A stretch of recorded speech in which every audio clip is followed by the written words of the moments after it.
Welcome everyone to Tribe Talk. You're here with Laura Neal and Rachel Evans. And today we're talking about trauma or diagnosis. Does it really matter?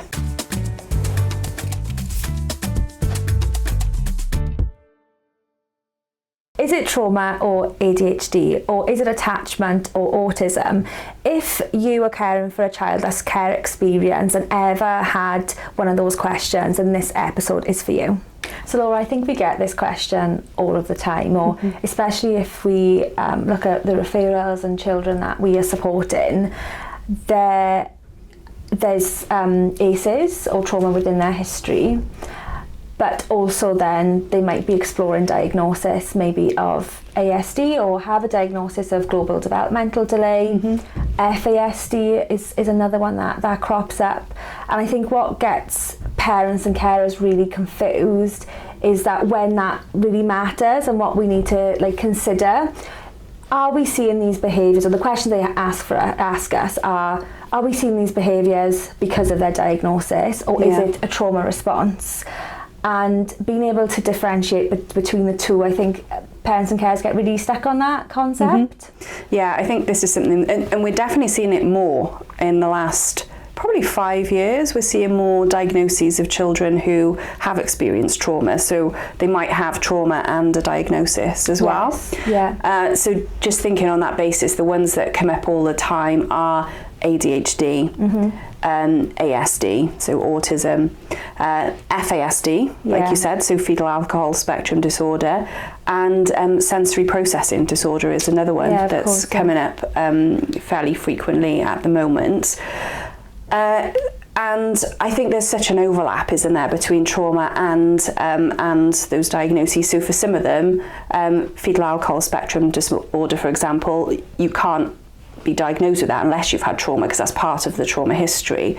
But then so many of our young people who we support do have a diagnosis of ADHD or autism, for example. Yeah, we're definitely seeing more of that, and I think that just comes from the behaviours, the emotional and behavioural presentation that we see with the children that we support. So we might be working with a child that can't sit still and concentrate in a classroom, and then behaviours are escalating, or they can't concentrate within the home, and parents instantly then think, does that mean that they've got ADHD as well then?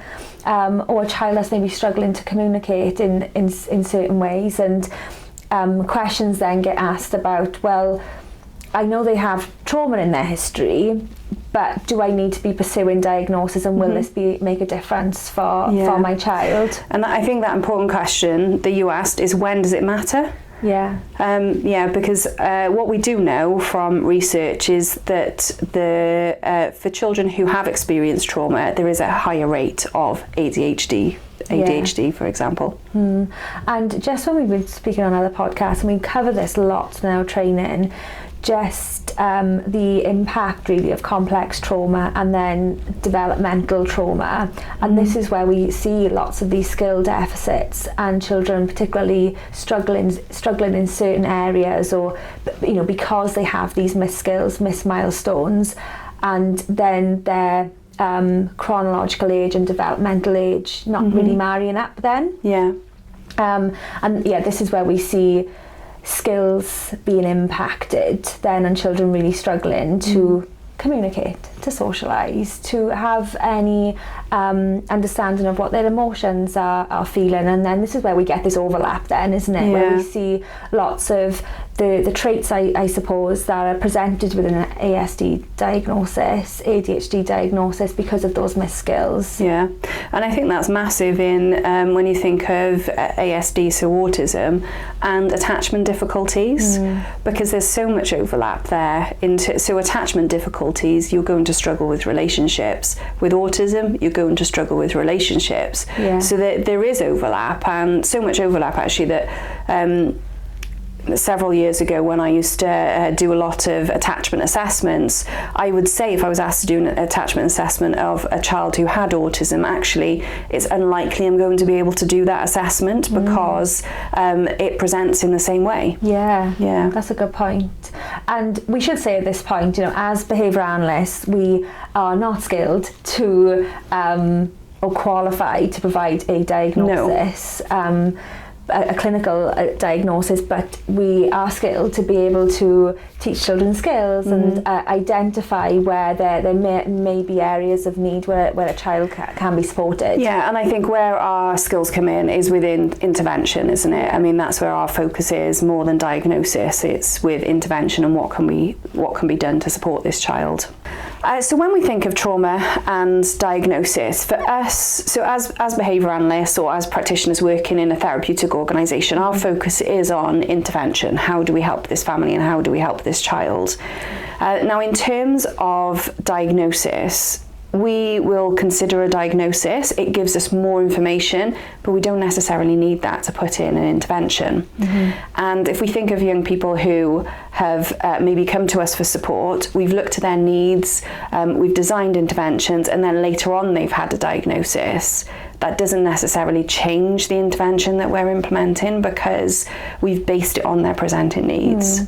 I suppose what you're saying there, Laura, is like it doesn't change our goals. No. It might inform practice. Yeah. So just for example, working with children with FASD, when I've provided consultation support, it's, like you said, that diagnosis is informing practice, but in terms of intervention, I can still support that family and that child with or without the diagnosis of FASD. But in terms of how I'm setting that intervention up or teaching that child a particular skill, having, knowing that diagnosis is really important, but it doesn't impact whether I can support or not. No. We can absolutely support children with diagnoses. And won't necessarily impact the intervention. So I think that FASD example is a good one that you've given there. So you might be asked, before they've got any diagnosis, to support with a child who has struggles with problem solving and friendships because their executive functioning skills are delayed.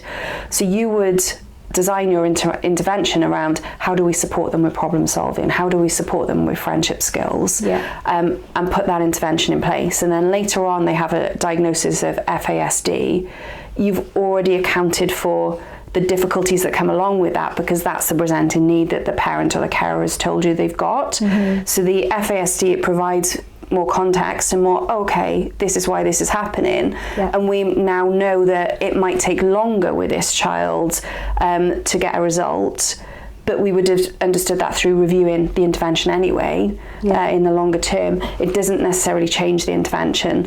And I know that so we've come up against this question a number of times, actually from professionals who've said that, but your intervention will be completely different if you know that this child has a diagnosis, and actually, no.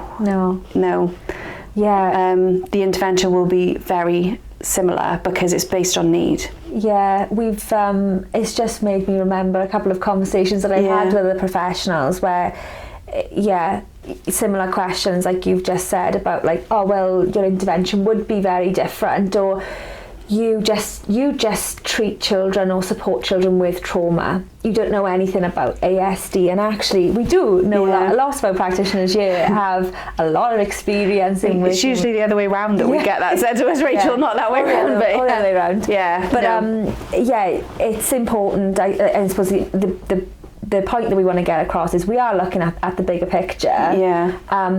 We don't need diagnosis to be able to support children. It informs practice, but we can still provide that intervention support. Yeah, definitely. But where an intervention then does, so a diagnosis does become important, is accessing other services that you might not be able to access without a diagnosis.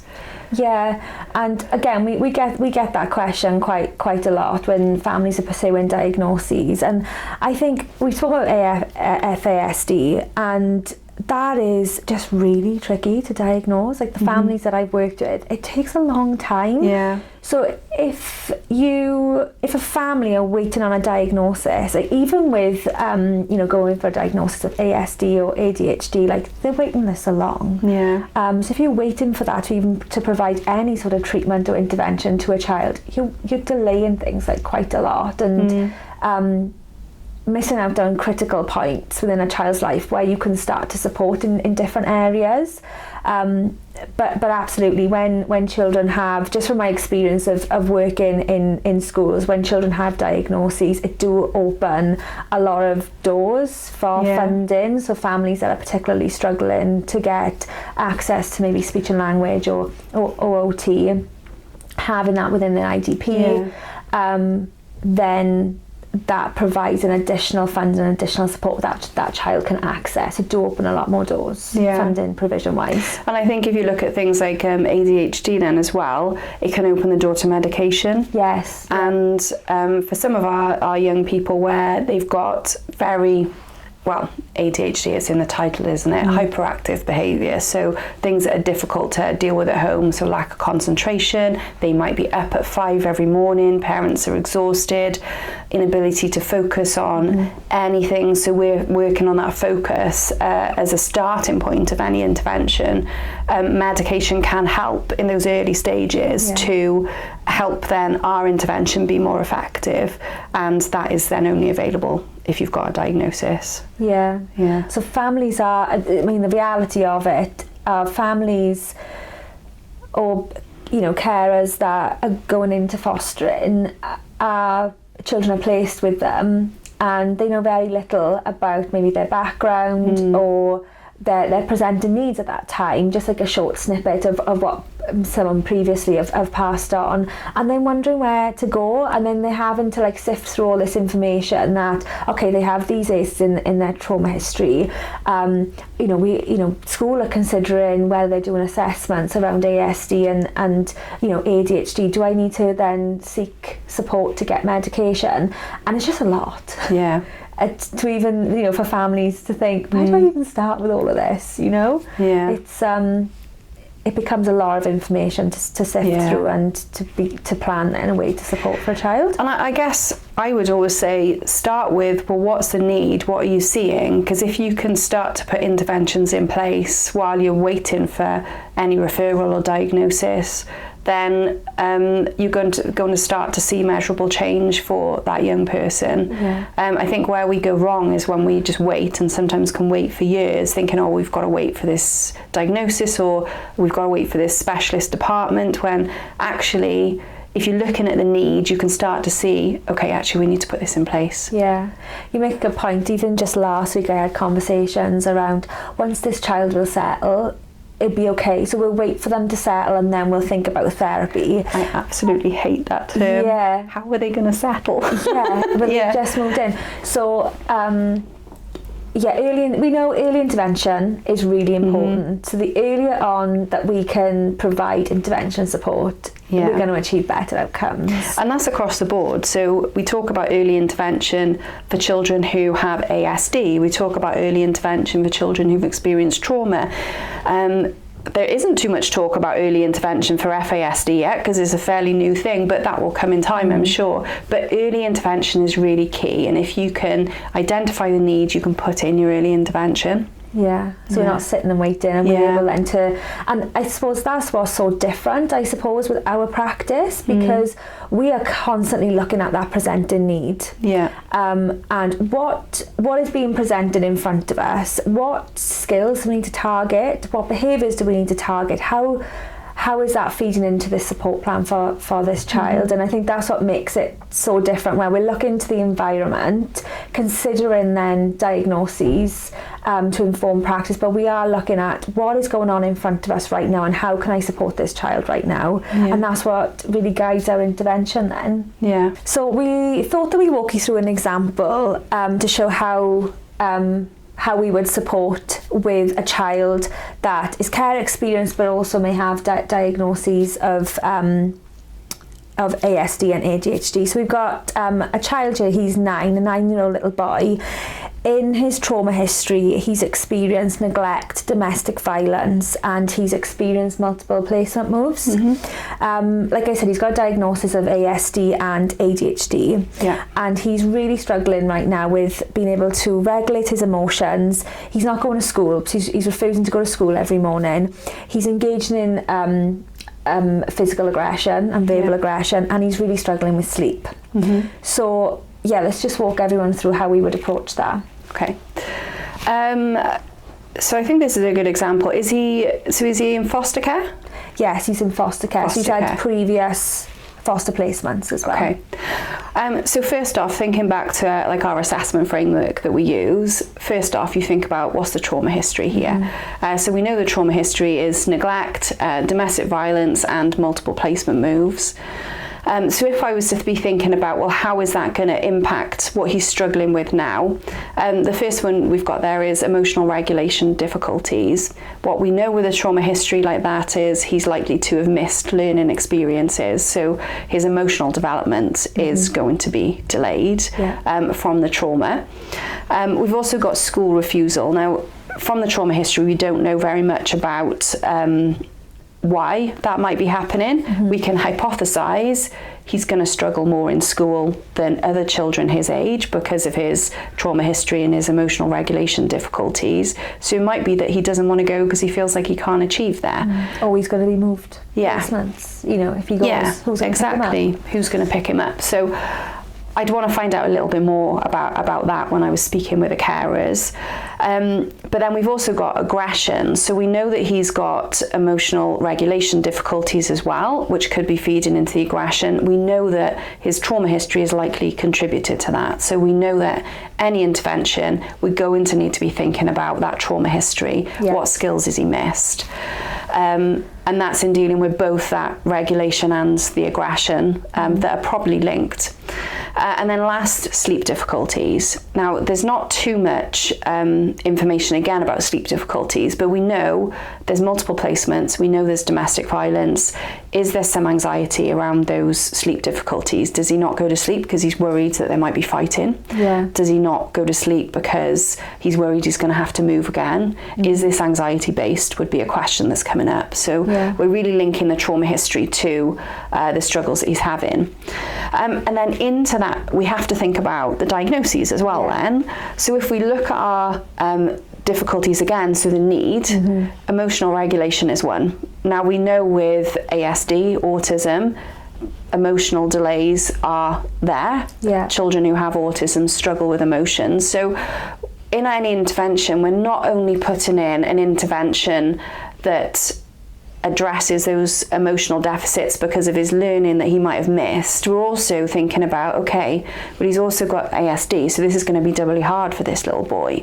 Are there going to be ways that we need to adapt our language? Do we need to adapt what we're doing to meet that need? Now, typically, if we didn't know about that history of ASD, about that diagnosis of ASD, we'd be looking at that in the assessment phase of any intervention that we're putting in. So we'd pick that up in the assessment phase, like what language is actually relatable for him, what's working best for him in terms of the intervention. So if we didn't know that and he had that diagnosis later on, we would have adapted for it. But having it early on helps us even be more prepared for definitely. that. And then again, if we're looking at school refusal aggression, there could be something linked with ASD with that as well. It could explain why he has more difficulty in school relating or following instructions. Communication delays maybe that we might need to consider. And then also the ADHD. I mean, what we know with ADHD is if young people are on medication, that can contribute to sleep difficulties. So are the sleep difficulties impacted by his medication? There's lots of things that are coming in there as well if he's on medication. So we're using the two together, but it doesn't change the core intervention. You just adapt the core intervention, or you know a little bit more early on, whereas if you didn't know about that diagnosis, you'd have found it out in the assessment stage, the need rather than the diagnosis. Yeah, and I think you picked that example apart perfectly, because you know, in considering the trauma history, the diagnoses of this child, like there's more questions, and I suppose whenever we are presented with information like this of a new child that we're supporting, we're going through it with a fine-tooth comb, and we're thinking, right, what additional questions, what more information do I need to find out, and what can I use then to start tailoring my support? Like what does this family, what does this child need from me right now in terms of intervention and support? And like you picked up on those key difficulties for that child in terms of emotional regulation. How has that been impacted, and how is that going to inform my intervention? Same with aggression and sleep, considering the bigger picture to then guide intervention. Yeah. And I did it. I first of all looked at the trauma history, and then I looked at the diagnosis. You could equally do it the other way around, where you look at the diagnosis first and then ask yourself, how is the trauma history going to have impacted on this as well?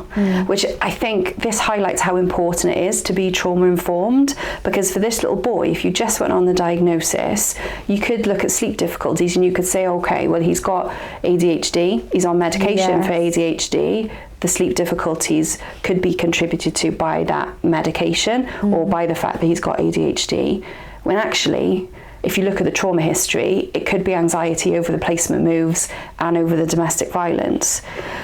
So you need to look at them both together. And I don't think, because we're a trauma-informed organisation, I always go to the trauma first. But if I'd have gone to it the other way around, we'd have come to the same conclusion. Yeah, definitely.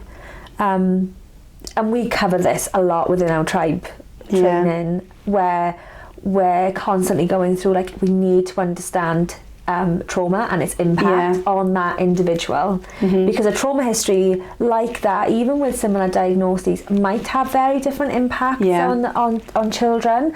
So it's really important that we understand, like, that root cause and how that is influencing, how that's impacted a child and influencing strategy. Yeah. So Rachel, we've got a question from one of our carers who've been on our tribe training. This is actually a question that comes up fairly often, I would say.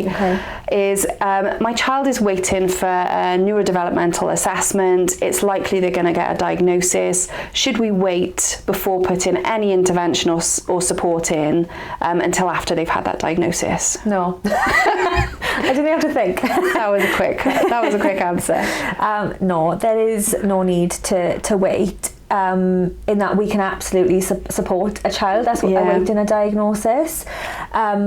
What we've spoken about it already on our podcast, that early intervention is key. So the sooner that we can support a child, we're not waiting to see if they're settling, we're not going to wait for a diagnosis.